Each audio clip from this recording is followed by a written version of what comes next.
Well, greetings everybody and welcome back. This isn't a regular episode, this is just something I put together quickly because I've got a situation I need to throw out and see if I can get some opinions on. So the good news is in the next regular episode, I'm going to be covering my work on the Herreshoff Eagle that I've been working on.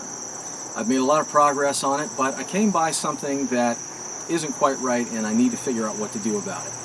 Here's the deal. Last week I've been routing out all of the spider cracks just like I did on the Herreshoff America. Once I got to the point where I needed to work on the chain plates where the side stays were connected to, I started to run into a little more than I thought was going to be the problem. The cracks had opened up enough to where I could see some black discoloration around them, which indicated to me that the cracks went pretty deep and there was probably even some mold forming underneath there. They were secured in there with just pieces of wood. Let me show you. This is the starboard side that I pulled out. So you can see the chain plate right here. It comes underneath this little piece of wood. One little screw holds that in, and the deck is right here. So it's mounted underneath the deck. It was fiberglassed in and held here, and with all of the compromises in the deck that this had wobbling and cracking, it let water down in here, and this is, I mean, you could squeeze it and almost squeeze water out of it.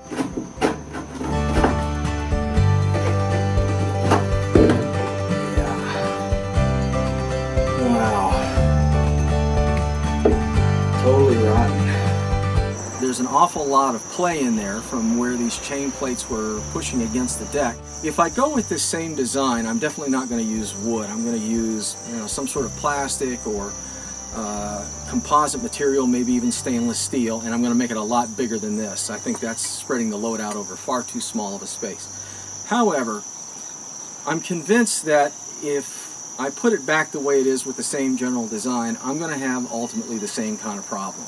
These things are going to work. They're pulling and stressing on the deck, number one, and chances are they're going to open up spaces again and I'm going to get water incursions. And although I'm sure there's some sort of flexible material I could put down there, like Fixo or something like that from Total Boat, I'd really rather not have a compromised deck that I have to put a Band-Aid over anyway. So I have a couple of ideas, wanted to see what folks thought of this. First of all, I've worked on other boats where the chain plates are like this, where they come down and they're essentially attached to the cabin and the deck, and they distribute their load into that area. So when the boat begins to heel, it pulls it up first through the deck, has to come through a seam that runs right through here into the hull. I don't really think that's that good of an idea. I've seen other boats do that, where the connection hasn't been that great and it starts to torque the deck, it starts to torque the boat, and it starts to work those joints apart. I've seen other designs where the chain plates come down and are attached to the hull, which I think is a much better idea.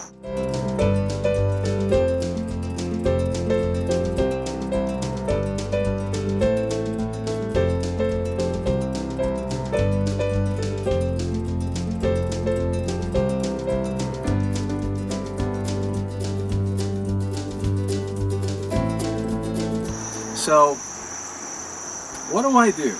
I need to start buttoning this up pretty soon because as you can see with the green patches on there, I've got the fairing compound on for various little holes and spider cracks and that sort of thing. But I need to seal this deck up pretty soon because I don't want to paint it obviously or prime it and get it done with this still being an issue. Where to put the chain plates? Number one, what's your opinion of having chain plates mounted underneath the deck and transferring all of the load from the stays into the deck and the cabin and thus through that seam and then into the boat versus putting say a chain plate on, mounting it on the hull?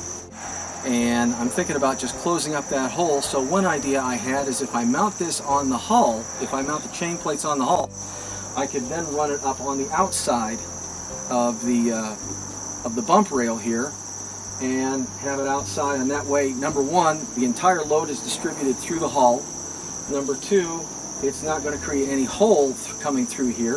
If worst comes to worst, I can create a slot here in the rub rail and run the fitting up through that. I've seen that done before. That's actually the way it is on my Herreshoff America because someone added some side stays to it, and that's the way that one works, and it seems to work okay. If you have any other ideas, let me know. But I would like to, number one, make sure that it's safe and secure and that it's going to work and that it's going to distribute the necessary load and then some. I like a little extra play in there. I'm kind of a belt and suspenders kind of guy for that kind of thing, through the hull, so that I'm not going to get any tear out. There's no danger of this coming apart.